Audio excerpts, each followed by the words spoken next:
चिंटुओं को देखिएगा कहीं पे? भैया को? हाँ। पहले बताइए आप हमको मेला लेकर जाएंगे कि नहीं जाएंगे? अरे ले जाएंगे तुमको मेला, लेकिन कहाँ पे है वो? भैया ना आपसे दुबक की कॉपी किताब लेकर पढ़ाई कर रहे हैं। पढ़ाई कर रहे हैं? आपको पता है बाबूजी? हाँ, हाँ। हमको ये भी बोले हैं कि बाबूजी को मत बताना कि हम पढ़ रहे हैं। क्या बात करते, ऐसा बोला? हाँ ऐसा बोले। अच्छा, कौन सा किताब पढ़ रहा है वो? बाबूजी हमको पढ़ना लिखना आता नहीं तो हम कैसे बताए कौन सा किताब पढ़ रहे हैं? हमको तो खेलना आता है, वही कर रहे थे।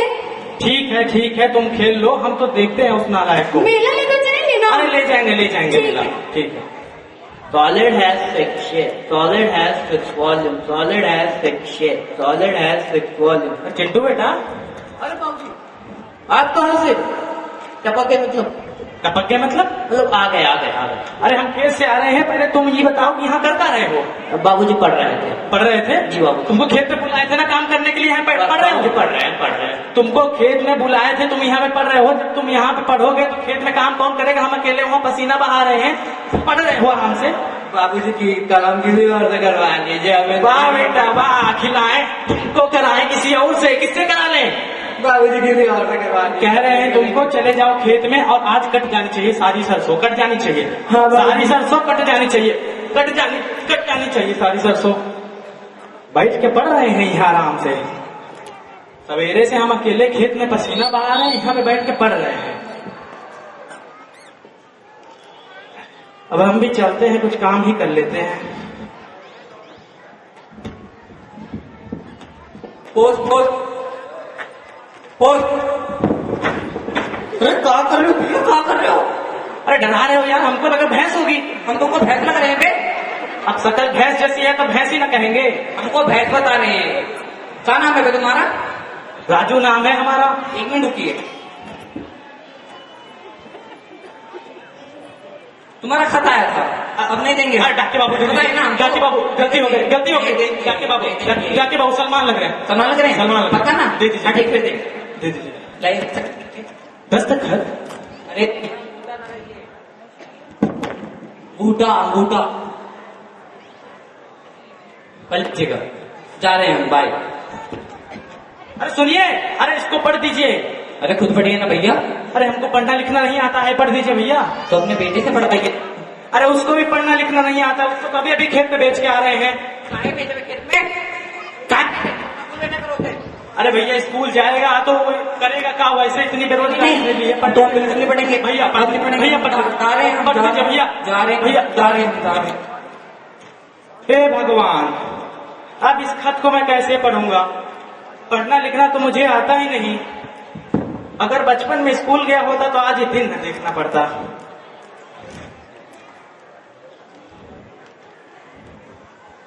अरे राजू, जिसने देख लिया दिमाग का दही कर देगा। अरे दास बाबू, अरे सुनिए ना। अरे हाँ राजू भाई बोलो। अरे एक खत पढ़ दीजिए हमारा। खत? हाँ।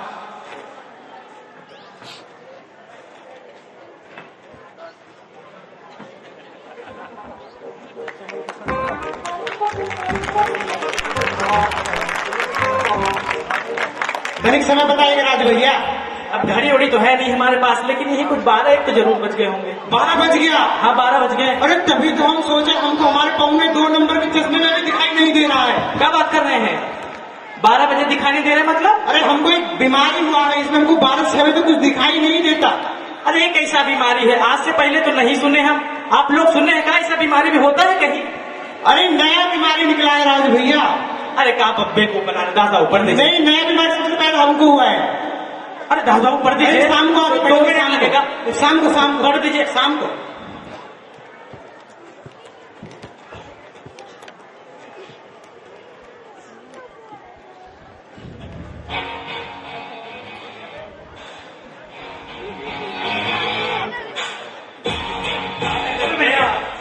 पिछले भैया कल हमने बकरी देखने आए थे।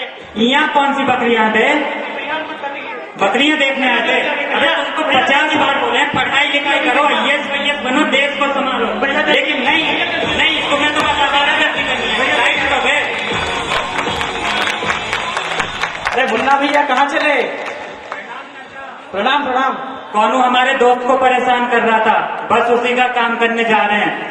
99 पूरे होते हैं, शतक लगाने जा रहे हैं। ना भैया वो तो है, कह रहे हैं कि आप एक ही तो हैं हमारे गांव के इकलौते समाज सेवा, कितनी सेवा करते हैं गांव वालों की। अरे चाचा जलवा है हमारा। अरे ना भैया वो तो है ही, कह रहे थे कि हमारी भी एक तो छोटी सी समस्या है, सुलझा देंगे क्या? अरे बोलो चाचा, कौन तुमको परेशान कर रहा है? किसके जिंदगी से आजकल ताल्लुकात खराब चल रहे हैं? बता देना उसको। तुम सट्टा रखते हो तो हम अट्ठा रखते हैं। मुन्ना भैया नाम है, जेब में कट्टा रखते हैं। अरे मुन्ना भैया कट्टा पर रखिए अंदर, यहाँ कोई देख लेगा फालतू का सोचिएगा। अरे मुन्ना भैया बाद में कट्टा काहे निकाल लेते हैं? छोटी सी समस्या थी हमारी, बस एक खत था। बोलो चाचा, इस उम्र में तुमको किसके खत आने लगे? अरे किसके खत का आने लगे भैया? चाची को ही होगा, पढ़ दो पढ़ दो। इतने से काम के लिए मुन्ना भैया को रोक लिए। मुन्ना भैया पढ़ दीजिए, पढ़ मुन्ना। अच्छा रोको, पढ़ते हैं। अरे अब इसको कौन बताए, हमको पढ़ना लिखना तो आता नहीं है, स्कूल तो हम गए नहीं है, क्या करें? क्या हो गया मुन्ना भैया? पढ़ते हैं रुको, क्या करें यार? अच्छा सोचते हैं। हेलो, हाँ बस 5 मिनट में पहुंचते हैं। चाचा आके पढ़ते हैं। चाचा शाम को पढ़ते हैं, इम्पोर्टेंट काम है। हेलो पहुंच रहे हैं, बस हेलो आते हैं। ये भी चले गए, सोचा था ये पढ़ देंगे। काम के नकाज के दुश्मन अनाज के दिन भर यहाँ वहाँ घूमेंगे, एक खत नहीं पढ़ सकते, बात में कट्टा निकाल लेते हैं, बड़ी गंदी आदत है।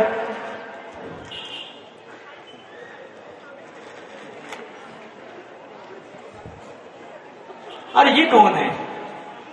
शकल से तो बड़े पढ़े लिखे लगते हैं, कोट पैंट भी पहन रखा है मानो बाबू साहब। अरे अखबार है इनके पास, पक्का पढ़ना आता होगा इनको। अरे रमेश बाबू सुनते हैं? अरे हाँ भैया बोलो। अरे खत पढ़ देंगे क्या हमारा? पढ़ना है। पढ़ना नहीं भैया, पढ़ना बात बोलो जरा। पढ़ते यही पढ़ना ना? हाँ भैया पढ़ना। पढ़ते।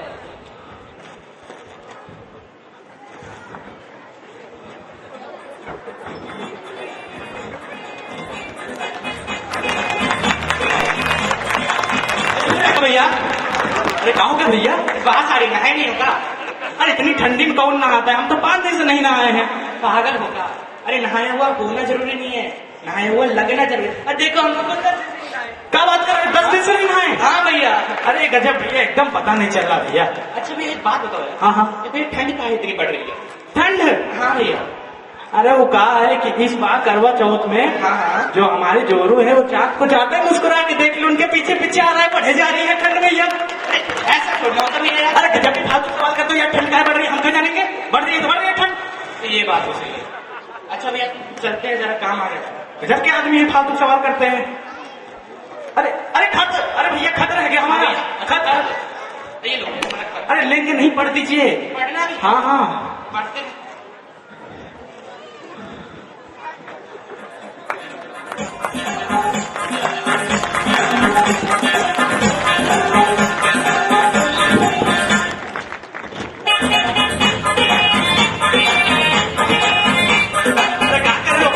घुमा रहे हो हमको इधर उधर। अरे नेटवर्क ढूंढ रहे भैया। अरे पप्पा इसमें नेटवर्क? हाँ भैया 5G का जमाना है, इसमें भी नेटवर्क आता है। अरे क्या बात कर रहे हैं भैया, बेवकूफ काहे बना रहे हैं? इसमें कैसे नेटवर्क आएगा? कौन सिम लगा है इसमें? तुम गवार आदमी हो। जे 2000 के नोट में मोदी ने सिम लगवाया था ना? हाँ इसमें दिखाते थे पूरा दिन दिखाते थे। ऐसे ही इसमें भी सिम लगता है भैया। अरे भैया गंवार आदमी को बेवकूफ बना रहे हो, बस पढ़ दो भैया, खत काहे नहीं पढ़ देते? अरे भैया तुमको समझ नहीं आएगा, बड़ी बड़ी बात है, तुमको समझ नहीं आएगा, तुम है नहीं तो। इतना घुमा रहे हैं, साफ साफ कहे नहीं कहते कि आपको पढ़ना लिखना नहीं आता? वो साफ साफ बोलता है पढ़ना नहीं, पकड़ो जा रहे। पढ़ना नहीं आता? नहीं आता? नहीं आता। तो ये अखबार काहे लेके घूम रहे हैं? बेवकूफ बनाने निकले हैं लोगों को? वो भैया क्या है ना, पढ़ना लिखना तो आता नहीं, तो अखबार में तो बस फोटो ही देखते हैं। वाह भैया वाह। और सूट बूट? तो बात रही भैया सूट वूट की, हम बोले ना तुमको पढ़ा लिखा होना जरूरी नहीं है, पढ़ा लिखा हुआ लगना जरूरी है। लगना जरूरी है। बचा रहे हैं तो अपने हमारा पसीना निकाल दिए दौड़ा के। पढ़ा लिखा लगना जरूरी है इनको। आज तो खेत पे बहुत काम किए हैं, बाबूजी खुश हो जाएंगे। अरे बाबूजी बड़े परेशान लग रहे हो। तो फिर आ गया, तुझको भेजा था ना खेत में सरसों काटने के लिए, कट गई सारी सरसों? कट गई सारी सरसों, शाम हो गई थी, वापस आ गए। चल ठीक है फिर। और बाबूजी आपके हाथ में का खत पढ़ रहे? तुम पढ़ोगे? तुम पढ़ोगे खत? अरे गांव के बड़े बड़े लोग से तो पढ़ा नहीं गया, सवेरे संध्या हो गई, हम लेके घूम रहे हैं, तुम पढ़ दोगे बड़ा? आज तक न दीजिएगा। प्रयास करोगे? करते हैं, रुकते। प्रिय दामाद राजू, यह खत तुम्हारे सास और ससुर। अरे सास ससुर नहीं रह रहे, मर गए। अरे भैया, अरे नहीं है भैया। अरे कहाँ ऐसा पढ़ा उसने? पूरा पढ़ने तो दो एक बार। पढ़ो पढ़ो पढ़ो। पढ़ो चिंटू बेटा। प्रिय दामाद राजू, यह खत तुम्हारे सास ससुर की तरफ से है कि तुम्हारी धर्मपत्नी राकेश के बेटे के साथ। राकेश के बेटे के साथ गई। अरे भैया गई भैया। अरे पढ़ने तो दो। कहाँ लिखा? आगे लिखा है। पढ़ने तो दो एक बार। पढ़ते हैं। प्रिय दामाद राजू, यह खत तुम्हारे सास ससुर की तरफ से है कि तुम्हारी धर्मपत्नी राकेश के बेटे के साथ अस्पताल गई थी और वहाँ पे जुड़वा बच्चों को जन्म दिया है। सुना? बधाई हो भाई। अरे बधाई हो। कभी बोल रहे सास ससुर मर गए, कभी बोल अरे रहे चाचा बधाई हो, गरम ना हो चाचा। अभी बढ़ा दिया हमारा गरम ना हो। बात चाचा करते चाचा हैं। बधाई हो। अच्छा चिंटू बेटा, तुमको इतना सब पढ़ना कहाँ से आ गया? रमेश बाबू है ना, उनके विडो हमको पुरानी किताब दे दिया करते थे, उसी से हम पढ़ना लिखना जान चुके हैं। दास बाबू। अरे राजू भैया हाथ ना जोड़ो, अपने बच्चों को पढ़ाओ लिखाओ। हम तो अनपढ़ रह गए, कम से कम उनको तो किसी अच्छे स्कूल में एडमिशन करा दो। अगर वो ये खत नहीं पढ़ता हो तो हम इतनी बड़ी खुशखबरी से वंचित ही रह जाते। सही कह रहे हैं दास बाबू। अब मैं समझ गया हूँ कि पढ़ाई लिखाई जीवन में कितनी जरूरी होती है। मैं भी अपने बेटा बेटी सबको पढ़ा करके एक बड़ा अफसर बनाऊंगा। रिंकिया, ए रिंकिया, अरे अब तुम दोनों का एडमिशन कराऊंगा, लेकिन ये नहीं समझ में आ रहा है कि एडमिशन कहाँ कराएं। अरे भैया ये क्या बात कर रहे हो? हमने न्यूज़पेपर में देखा था सूरजपुर में नया स्कूल खुला है, ज्ञान इंटरनेशनल स्कूल के नाम से। उसमें करवा दो। अरे गजब भैया, ज्ञान इंटरनेशनल। अरे हाँ, बहुत ही बढ़िया स्कूल भैया, उसमें करवा दो। तो ठीक है, फिर कल ही हम चिंटू और रिंकी दोनों का एडमिशन ज्ञान इंटरनेशनल स्कूल में कराएंगे, वो भी नए वाले में। अब मेरा चिंटू और पढ़ लिख के बड़ा आदमी बनेगा। तो देखा आप लोगों ने मेरे साथ क्या हुआ। आज डिजिटल इंडिया के जमाने में अनपढ़ व्यक्ति को कदम कदम पर कितनी चुनौतियों का सामना करना पड़ता है। आजकल तो समाचार पत्र पढ़ने से लेकर कहीं आने जाने का टिकट बुक करना सब कुछ ऑनलाइन हो गया है। एक अनपढ़ व्यक्ति कैसे समझेगा इस सबको? आज के जमाने में तो शिक्षा बहुत ही जरूरी है। तो भैया आखिरी में यही कहना चाहते हैं कि अशिक्षित को शिक्षा दो, अनपढ़ को दो ज्ञान, पढ़ लिख कर ही तो बनेगा मेरा भारत महान। क्योंकि आप सब तो जानते हैं, पढ़ेगा इंडिया तभी तो पढ़ेगा इंडिया। Thank you. वाह, गर्वित। इससे तो हमें एक ही चीज शिक्षा लेनी चाहिए कि